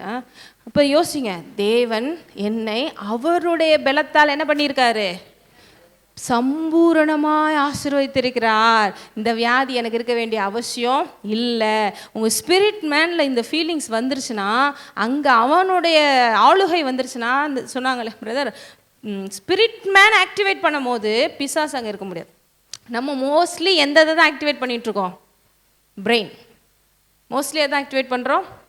அதுதான் அந்த பாவத்தில் பெரிய தப்பே. தேவன் உள்ளே இருக்கிற ஸ்பிரிட் மேனை தான் ஆக்டிவாக வச்சு அவனை தான் வச்சார். அதனால தான் எந்த ஆர்டரில் வச்சாருன்னா, ஆவி ஆத்துமா சரீரம் இந்த அவசரத்தில் வச்சார் ஆர்டரில். நம்ம கீழேருந்து மேலே போயிட்டுருக்கோம் பாவம் வந்த பிறகு. சரீரம் இன்னைக்கு கொஞ்சம் ஒரு மாதிரி இருக்குன்னு சொல்லுதுங்க, இந்த நோய் வந்திருக்குமோ, இதாயிருச்சோ, அது சொல்கிறது நீ கேட்காத. உள்ளே இருக்கிற ஸ்பிரிட் மேன் அவன் தான் தேவனோட கனெக்ஷனாக இருக்கிறவன். அங்கே தான் தேவன் உட்கார்ந்துருக்காரு. அங்கேருந்து நீ ஆளுகை செய். உன் சரீரத்துக்கே நீ ஆர்டர் போடலாம். சரீரமே என்ன உனக்கு பலவீனம், இயேசுவின் ரத்தத்தினால நீ என்ன பண்ணிட்ட, சரியாயிட்ட. இதை நம்பு. இந்த பிரெயினில் இருக்கிற தேவையில்லாத பழைய டேட்டாஸ் எல்லாம் என்ன பண்ணணும், டெலீட் பண்ணணும். எங்கள் வீட்டிலங்க, எங்கள் வம்சத்துலங்க எல்லாருக்குமே இந்த 40 வயசுக்கு மேலே இந்த வலி வந்துருங்க. நிறைய பேருக்கு அது ஒரு பெருமை. நம்ம வீட்டில் எல்லாருக்கும் இப்படி தான், தெரியாத உனக்கு அப்படின்னு. அடகாரமே, நீங்களாவது அப்படி இருந்திருக்கீங்க. நானாவது உருப்பட்டு அடுத்து வர்ற வம்சத்தை நல்லா மாற்றணும். ஏசு கிறிஸ்து எல்லா சாபங்களையும் சிலுவையிலே தீர்த்து விட்டார். சாபமினி நம்ம வீட்டில் எல்லாருக்குமே இந்த மாதிரி முடி கொட்டிடுங்க, வழுக்கையாயிருங்க, இந்த மாதிரிலாம் ஒரு நிறைய இது வச்சுருக்காங்க. அப்புறம் ஆம்பளையெல்லாம் ஒரு 60 வயசில் ஹார்ட் அட்டாக் வந்துடுங்க நம்ம வீட்டில் எல்லாருக்கும். கல்யாணம் முடிச்சுட்டு கொஞ்ச நாள் அப்படி சொன்னீங்கன்னா என்ன ஆகும், ஐயோ. நம்ம வீட்டில் எல்லாருக்குமே இப்படி தாங்க. அப்படி இப்படி எதையாவது ஒன்று சொல்லி அவன் நம்பிக்கை இருக்கிறவனை கூட இந்த வீட்டில் வந்துட்டாலே இப்படி தான், ஏன் தான் அந்த குடும்பத்தில் பிறந்தமோ தெரில அப்படி சொல்லி, அது என்னன்னு தெரில, பரம்பரையாக ஒரு சாவம் நம்ம குடும்பத்தை துரத்திட்டு வருது. அது அப்படித்தான். அந்த காலத்தில் யாரோ ஏதோ தப்பு பண்ணாங்களாம், அது எதனால் எல்லாரும் இப்படி அட்டாக் பண்ணுது அப்படி சொல்லுவாங்க. எல்லாத்தையும் தேவன் சிலுவிலே சரி செய்து விட்டார். ஹல்லேலூயா. பரம்பரை சாபம், பரம்பரை வியாதி, பரம்பரையாக வர எந்த சாபம் உங்களை அணுக வேண்டிய அவசியமே இல்லை. அப்படி வந்துச்சுன்னா அதை பார்த்து சொல்லுங்கள், நான் பழைய ஆள், அந்த குடும்பத்தால் கிடையாதுப்பா, நான் இயேசுவினோட பிள்ளையாக இருக்கிறேன்னு சொல்லுங்கள். ஹல்லேலூயா. நான் எங்கள் அப்பாவுக்கு பிறந்தாலும் நினச்சிட்டு இருக்கேன், நான் இயேசுவுக்கு பிறந்துட்டேப்பான்னு சொல்லுங்கள். ஹல்லேலூயா. நான் இந்த உலகத்தை சேர்ந்தவன் இல்லைப்பா, நான் பரலோகத்தை சேர்ந்தவன்னு சொல்லுங்கள். ஹல்லேலூயா. அப்போ அது என்ன சொல்லலாம், ஆமாம் உன்னை தட முடியாதுல்ல, நீ வேற இடம்ல போயிட்டு வரேன்ட்டு போயிடும். இத்தனை பேருக்கு புரியுது. நான் புது சிருஷ்டியாக இருக்கிறேன். பழையவைகள் எல்லாம் ஒழிஞ்சு போச்சுன்னா, பழைய ஆளுக்கு உங்களுக்கு, உங்கள் குடும்பம், உங்கள் குடும்பத்து எல்லாத்துக்கும் நீங்கள் 0% மறிச்சிட்டீங்க. 100% மறித்து இப்போ உள்ள இயேசுவாக வந்துட்டீங்க. பார்க்கத்தான் வெளிப்புறமாக அப்படி தெரியுது, அது கூட ஆள்லாம் மாறிட்டு வரோம். நம்ம பார்க்கவும் சூப்பராக மாறிட்டு வரோம். ஏன்னா ஸ்பிரிட் மேன் இந்த அறிவில் வளர பார்த்தா நம்ம ஊர் ஆள் மாதிரி தெரியல, வேறு மாதிரில இருக்காங்க. எவ்வளோ ஊழியக்காரங்க சாட்சி சொல்கிறாங்க இல்லையா, நான்லாம் எப்படி கிடந்தேன் எனக்கு இப்படி வந்துட்டேன்னு. அப்படி மாற்றுகிறவர் தான் இயேசு. இப்படி உங்களை ஏதாவது விஷயம் துரத்திட்டு வருதா, நான் பழைய ஆள் நினச்சியா, அந்த ஆள் செத்து சிலுவையில் அடக்கம் பண்ணிட்டாங்கப்பா, நான் இப்போ புதுசாக இயேசுவா பிறந்திருக்கேன். ஹல்லேலூயா. இந்த மைண்ட் செட்டில் நீங்கள் 24/7 வாழ்ந்தீங்கன்னா உங்களை எதுவும் மேற்கொள்ளாது, உங்களை எதுவும். அப்போ இயேசுவே உங்களுக்குள்ள இருக்கார், நீங்கள் இயேசுவா இருக்கீங்கன்னா உங்களுக்கு சில நேரம் கால் வலி கை வலிக்கும் போது சொல்லணும், இயேசு நாமத்தில் இந்த காலில் இருந்து என் தேவனுடைய ரத்தம் சிந்தப்பட்டுச்சு, எனக்காக சிந்தினார், அந்த ரத்தத்தை இந்த காலில் என்ன பண்ணுறேன், பூசுறேன். எனக்காக அவர் வியாதிப்பட்டார், எனக்காக அவமானப்படுறீங்களா அந்த உலகத்தில்? அவமானப்படும் என்ன சொல்லணும், எனக்காக அவர் அவமானப்பட்டார், எனக்காக 33 வயதில் நிர்வாணமாய் சிலுவையில் தொங்கும் போது என்னோட அவமானங்களை அவர் சுமந்து தீர்த்தார், நான் அவமானப்பட வேண்டிய அவசியம் இல்லை. சுவிசேஷத்து நிமித்தம் நாங்கள் நவர அவமானப்படுறோம், அதெல்லாம் நாங்களே விரும்பி ஏற்றுக்கொண்டது. நீதி நிமித்தம் அவமானப்படலாம், இதெல்லாம் தேவனுக்காக நம்ம ஏற்றுக்கொள்கிறது. ஆனால் தேவையெல்லாம் அவமானப்பட வேண்டிய அவசியம் இல்லை. நிறைய பேருக்கு புரியுது. அது மாதிரி எல்லா விஷயத்துலையும் இதை இயேசு சுமந்து தீர்த்துட்டா நான் சுமக்க தேவையில்லைன்னு சொன்னீங்கன்னா அது உங்கள் வாழ்க்கையை விட்டு ஓடிவிடும். அப்படி ஏதாவது மேற்கொள்ளாத பிரச்சனையாக இருக்கா, இந்த தடவை இந்த வருஷம் டீல் பண்ணி முடிக்கிறோம். இந்த விஷயம் என்ன இப்போ பிரச்சனையாக தாங்க இருக்குது சிஸ்டர். சபை ஊழியமாக இருந்தாலும் சரி, இல்லை சரீரமாக இருந்தாலும் சரி, இல்லை பிள்ளைகளாக இருந்தாலும் சரி, எல்லாத்தையுமே நீ கீழ்ப்படுத்தி ஆண்டு கொள்ளுங்கள் என்று தேவன் சொல்லுகிறார். ஏனென்றால் சம்பூரணமாய் உங்களை எப்பொழுதும் என்ன பண்ணியிருக்காரு, எல்லா விதத்திலும் ஆசீர்வதித்திருக்கார். நீங்கள் எல்லாவற்றிலும் எப்பொழுதும் சம்பூர்ணமுடையவர்களாயும் சகலவித நற்கிரியைகளில் பெருகுகிறவர்களாய். நற்கிரியைகளில் பெருகணும். இந்த 6வது வருஷம் நம்ம செப்டம்பர் மாதத்தில் தேவன் ஏற்கனவே சொன்ன உங்களுக்கு நிறையா கொடுக்குற காரணம் என்ன, ஒரு 10 பேங்க்கில் அக்கௌண்ட் ஓப்பன் பண்ணி போட்டு வச்சிடலான்னு நினைக்கிறேன், போட்டு வைங்க. ஆனால் 4 பேருக்கு கொடுக்குறவர்களாய், நற்கிரிகளை செய்கிறவர்களாய், ஊழியங்களுக்கு அதிகமாக விதைக்கிறவர்களாய். உண்மையிலேயே ஊழியத்துக்கு விதைச்சு காணிக்க கொடுத்து நீங்கள் அறுக்க பார்த்துட்டீங்கன்னு வச்சுக்கோங்களேன், உங்களுக்கு வேண்டாங்க காணிக்க வேண்டாம்னு சொன்னால் இல்லை நான் கொடுப்பேன் அப்படின்னு கொடுப்பீங்க. ஏன்னா அதில் ஒரு பெரிய விஷயமே செயல்படுது, அற்புதமே செயல்படுது. அது செஞ்சவங்களுக்கு தான் புரியும். இப்படிங்க உங்களுக்கு மட்டும் அப்படிங்கிறது, நானே வேணாங்க போதும், இல்லை அது எப்படி நீங்கள் வாங்க மாட்டேன்னு சொல்லலாம், நான் கொடுத்து தான் ஆவேன் அப்படி சொல்லுவோம்.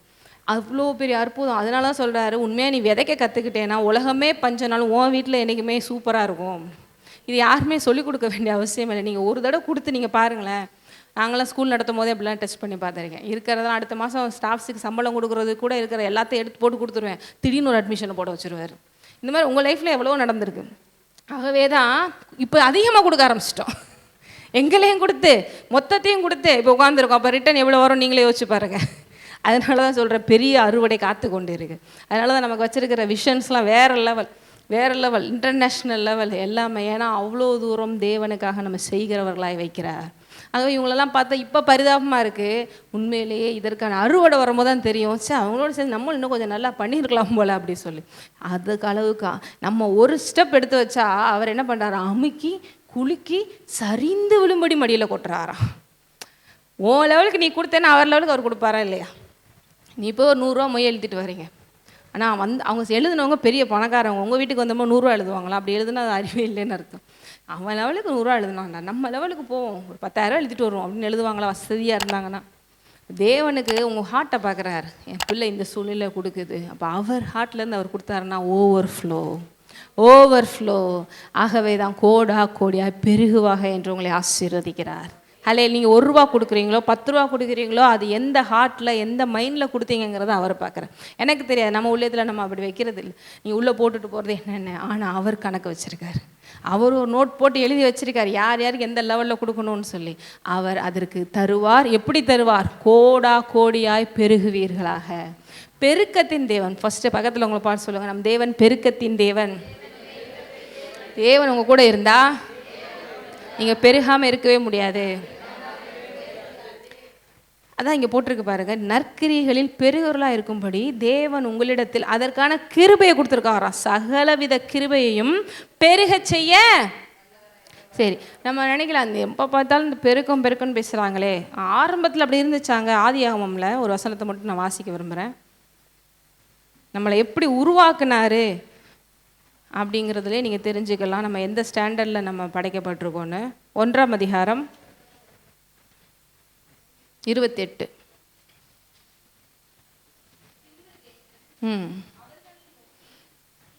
அழுகி பெருகி பூமியை நிரப்பி அதை கீழ்ப்படுத்தி சமுத்திரத்தின் மச்சங்களையும் ஆகாயத்து பறவைகளையும் பூமியின் மேல் நடமாடுகிற சகல ஜீவ ஜந்துக்களையும் ஆண்டு கொள்ளுங்கள் என்று சொல்லி தேவன் அவர்களை ஆசிர்வதித்தார். தேவன் அவர்களை ஆசீர்வதிக்கிற தேவன் நம் தேவன், பெருக செய்கிற நம் ஆசீர்வாதங்கிறதே அது ஒரு பவர். என்ன பவர் அப்படின்னா நம்மளை மல்டிப்ளை பண்ண வைக்கக்கூடியது. ஆசீர்வாதம்னா என்னது? நம்மளை மல்டிப்ளை பண்ண வைக்கக்கூடியது, பெருக வைக்கக்கூடியது. அப்போ இங்கே என்ன முத கடவுள் வந்து மனிதர்களை படைக்கலான்னு இது ஃபுல்லாக அவர் மைண்டில் ஓடுது, சரிங்களா? அதுக்கு அடுத்து தான் வந்து 2ஆம் அதிகாரத்தில் தான் மண்ணுனால மனுஷனை உருவாக்கி ஜீவஜாசத்தை ஊதினார். அன்றைக்கி சொன்னார் இல்லையா பிரதர், நமக்கு ஆணும் பெண்ணுங்கிறது அவர் மைண்டில் ஏற்கனவே ஃபிக்ஸடாக வந்துருச்சு. அதை வந்து ஒரு ஆணுக்குள்ளே எல்லாம் செட் பண்ணிவிட்டு பிரிக்கிறார். 50-50ங்கிற மாதிரி ஆணைய பெண்ணை என்ன பண்ணுறாரு? பிரிக்கிறார். ஒழிய விழா எலும்புலேருந்து எடுத்தாருங்கிறதுக்கு உண்மையான மீனிங்ஸ்லாம் அன்றைக்கி நிறைய அந்த அனிவர்சரியில் பேசும்போது நீங்கள் கவனிச்சிருப்பீங்க இல்லையா? நாங்கள் ஆமாம் சொல்லுமா ஞாபகம் இருக்குது அப்படி சொல்கிறீங்க. ஸோ ஆண் பெண் இந்த மாதிரிலாம் மாம்சத்தில், அதான் சொல்கிறேன்ல, தேவன் சிம்பிளாக மாம்சத்தின்படி பார்க்கிறவரே அல்ல. அங்கேயே எல்லாமே அடிவாயிருது உங்களுக்கு. மாம்சத்தில் பார்க்குறது அப்படின்னு வரும்போது தான் ஆண் பெண் பார்க்குறது, நெட்டை குட்டை பார்க்குறது, கருப்பு சிவப்பு பார்க்குறது, இது எல்லாம் தேவன் உங்கள் ஆவியை பார்க்கிறவராக இருக்கார். ஆவியில் எந்த இதுவும் கிடையாது. ஆண் பெண் கிடையாது, நெட்டை குட்டை கிடையாது. அங்கே நீ பரிசுத்தமாக இருக்கியா, பரிசுத்தமாக இல்லையா, நீ விசுவாசிக்கிறியா, விசுவாசிக்கலையா, அங்கே இயேசு கடன் கொடுத்துருக்கியா, பிசாசு கடன் கொடுக்குறியா, அவ்வளோதான் மேட்ரு. அப்போ நம்ம சிலருக்குலாம் ரொம்ப கவலை, நம்ம இன்னும் கொஞ்சம் கலராக பிறந்திருக்கலாமோ, இன்னும் கொஞ்சம் ஹைட்டாக பிறந்திருக்கலாம். சிலருக்குலாம் வந்து எப்படி வேறு என்னெல்லாம் கவலை? நாங்களாம் கவலையப்பட மாட்டோம். இந்த பல்லு கொஞ்சம் எத்தி இருக்குது, இது மட்டும் எனக்கு கொஞ்சம் சரியாக இருந்துச்சு வச்சுக்கோ, நான் மட்டும் அந்த நடிகை மாதிரி இருந்திருப்பேன். என்னையெல்லாம் ஒரு சாயலில் பார்த்தா அந்த ஹீரோ மாதிரி தான் இருக்குது, நான் மட்டும் கொஞ்சம் இப்படி இருந்திருந்தேன்னு வச்சுக்கோ, என் முடியோட என்னெல்லாம் அப்படி தான் சொல்லியிருப்பாங்க. இப்படி தான் நமக்கு ரொம்ப கவலை. மாம்சத்தின்படி கவலைப்பட வேண்டிய அவசியமே இல்லை. ஏன்னா உங்கள் ஆவி மனிதன் தான் மேட்ரு. இப்படி ஆவி மனிதன் தான் இதாங்க உண்மை. பைபிளை வச்சுருக்கீங்க, நீங்கள் கிறிஸ்தவங்களாக இருக்கீங்கன்னா இதான் உண்மை. இந்த மைண்டில் நீங்கள் செட் ஆகி ஆவி மனிதனில் பலப்பட ஆரம்பிச்சிட்டிங்கன்னா வெளிப்புறம் ஆட்டோமேட்டிக்காக மாறும். வெளிப்புறம் ஆல்சோ 100% கான்ஃபிடென்ஸ் வரும். நீ கான்ஃபிடென்ஸில் முன்னால் போனால் ஒருத்தன் உனக்கு முன்னாடி நிற்கவே முடியாது. ஹல்லேலூயா. அதுக்கடுத்து உனக்கு அழகு வேணும், சில விஷயங்கள்லாம் வேணும்னா நீ அப்பாட்ட கேட்கலாம், சில விஷயங்கள்லாம் கூட நடக்கலாம். அதெல்லாம் வந்து அவரால் கூடாத காரியம் ஒன்றும் இல்லைன்னா. ஏன்னா நிறைய சாட்சிகள் எனக்கு தெரிஞ்சு சொல்லியிருக்காங்க. ஹைட்டு கொஞ்சம் இன்க்ரீஸ் ஆகிருக்குன்னு ஒரு சிலர்லாம் சொல்லியிருக்காங்க. நிறைய சாட்சிகள், இதெல்லாம் எத்தனை பேர் நம்புவீங்கன்னு தெரியாது, சரிங்களா? ஏன்னா தேவனால் கூடாத காரியம் ஒன்றுமில்லே அந்த ஒரு லிஸ்ட்டில் கொண்டு வந்துட்டா, அப்பா எனக்கு எதனாலும் கொடுப்பாருன்னு விசுவாசிக்க ஆரம்பிச்சிட்டாலாம் எங்கேயுமே எதுவும் தடை இல்லையே. உங்களுக்காக சூரியனே நிப்பாட்டுவார்னா செய்ய மாட்டாரா? பைபிளில் போட்டிருக்கா இல்லையா? தேவனே ரொம்ப இதாக இருக்குது, இன்றைக்கி நைட்டுக்குள்ளே போகிற முடிச்சாலும் செட் ஆகாது, ஒரு நாள் நிப்பாட்டி வச்சுருங்க அப்படின்னு அவார்டில் கேட்டு போயிட்டார். இல்லை கேட்டுட்டு நிப்பாட்டிட்டார். உங்களுக்காக செய்வாரா இல்லையா? நீங்கள் அந்த லெவலில் ஒரு ஆக்சஸ் பண்ணுங்கள், அந்த அன்பில் இறங்குங்க. ஆவியில் நீங்கள் எவ்வளோ தூரம் ஓவர்ஃபுல்லாக இருக்கீங்க. நீ நான் காலேஜுக்கு போகிறீங்க, இல்லை ஒரு ஸ்கூலுக்கு போகிறீங்க, இருக்கிறவனெல்லாம் பார்த்துட்டு நம்மலாம் ஒன்றும் இல்லை அப்படின்னு நினைக்கிறது. ஆஃபீஸுக்கு போனால் உண்மையிலே உங்களுக்குள்ளே இருக்கிற தேவனை பார்க்கும்போது அவங்கெல்லாம் ஒன்றும் இல்லை இப்படி எத்தனை பேர் நினச்சிட்டு போகிறீங்க? யார் வந்து நான் ஆண்டவரோடு வந்திருக்கேன், நீ எல்லாம் என்ன கல்லை மண்ணை கும்பிட்டுட்டு நான் தான் இருக்கலே பெரிய ஜாதி, நான் தான் இருக்கலே பெரிய ஆள்னு போய் பாருங்கள். அந்த இடத்துல அந்த டேயில் நீங்கள் சக்ஸஸ் பண்ணுவீங்க. நம்ம போகும்போதே நானே போகிறேன், என்ன ஆக போதோ, அவங்க இப்படின்னு சாதாரண கல்லை மண்ணை கும்பிட்றவங்களெல்லாம் பெருசாக மனசில் ஏற்றி வச்சுருக்கறனால தான் உங்கள் லைஃப் இப்படி இருக்குது. நானும் நிறைய எக்ஸாம்ஸ் எழுத போகும்போதெல்லாம் அப்படி தான் பார்ப்பேன். தேவன் இவங்க முன்னாடி நிறையா நல்லா செஞ்சு காமிக்கணும். உண்மை அறிஞ்ச எனக்கும் அவங்கள அறியாத அவங்களுக்கும் டிஃப்ரென்ஸ் ஏற்படுத்தி காமிக்கணும். அவங்க ஒரு எவ்வளோ பெரிய ஆளாக இருக்கலாம், ஆனால் அவங்க ஆண்டவர் தெரியலையே. அவங்க சாதாரண ஆஃப்டர் ஆல் கல்லை மண்ணை நம்பிக்கிட்டே இந்த போடு போடுறான்னா நான் இப்போ இந்த போடு போடணும், இந்த மைண்ட் செட்டில் தான் நீங்கள் எங்கேனாலும் போகணும். அப்படி போனீங்கன்னா நீங்கள் ஜெயிப்பீங்க, நீங்கள் தலையாக இருப்பீங்க. உங்களை நினச்சி குறைவுபடுறதுக்கு அவசியம் இல்லை. ஏன்னா இருக்கிறதுலே டாப் மோஸ்ட் ஒருத்தரோட பிள்ளை ஆகிட்டீங்க. இதை நினச்சி அதனால சந்தோஷப்படுங்கன்னு சொல்கிறேன். எங்கே போனாலும் என்ன மாதிரி சிறந்தவன் யாரும் இல்லைன்ட்டு போய் நில்லுங்க. ஏன்னா உங்களுக்குள்ளே இருக்கிறவர் பெரியவர். அங்கே அவன் பார்த்து எவ்வளோ காசு இருக்குது, அவங்கள்ட்ட பணம் இருக்குது, எங்கள் அப்பாட்ட எவ்வளோ இருக்குது தெரியுமா, அப்படி யோசிச்சு பார்க்கணும். எங்கள் அப்பா எவ்வளோ பெரிய ஆள் தெரியுமா, நான் சொன்னால் என்னன்னாலும் பண்ணுவார் தெரியுமா. இத்தனை பேர் இந்த லெவல்லலாம் பழக ஆரம்பிச்சிருக்கீங்க. தலையை ஆட்டிட்டு இதெல்லாம் நீங்கள் இப்படி ஒரு லைஃப் ஸ்டைல் இந்த வர்ற வாரம் நீங்கள் செஞ்சு பாருங்கள். ஏன்னா வேறு மாதிரி இவனுக்கு எல்லாமே இந்த வாரத்தில் நடக்குதேன்னு இருக்கும். உங்களுக்கு ஒன்றுன்னா 1000 தேவதூதர்கள் ஓடி வருவாங்க. செக்யூரிட்டி கார்டு எப்படி போட்டிருக்காரு பாருங்கள். பார்த்துக்கோ, விழாமல் பார்த்துக்கோ. நிறைய பேர் நம்ம ஒழுங்காக ரோட்டில் போகிறோம், அதனால தான் எது வந்து முதல்ல நினச்சிட்டு இருக்கீங்கல்ல. உங்களை தேவதூதர்கள் ஏந்தி கொண்டு போகிறாங்க. ஏன்னா எல்லாம் பைத்தியம் பிடிச்ச மாதிரி தான் ரோட்டில் வண்டி ஓட்டுது. வெயிலுக்கும் மழைக்கும்.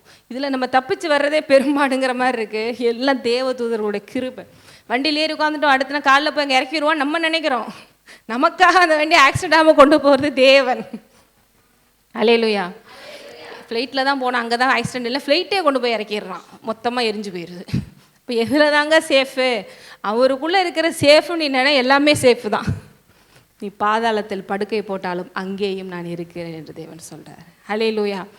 என்னைக்கு நீங்கள் நான் அவரோட பிள்ளை, அவரை அப்பா, இந்த ஒரு பாண்டேஜ், இந்த அறிவில் நீங்கள் பெருமை பாராட்ட ஆரம்பிக்கிறீங்களோ, இந்த பெருமை நல்ல பெருமை.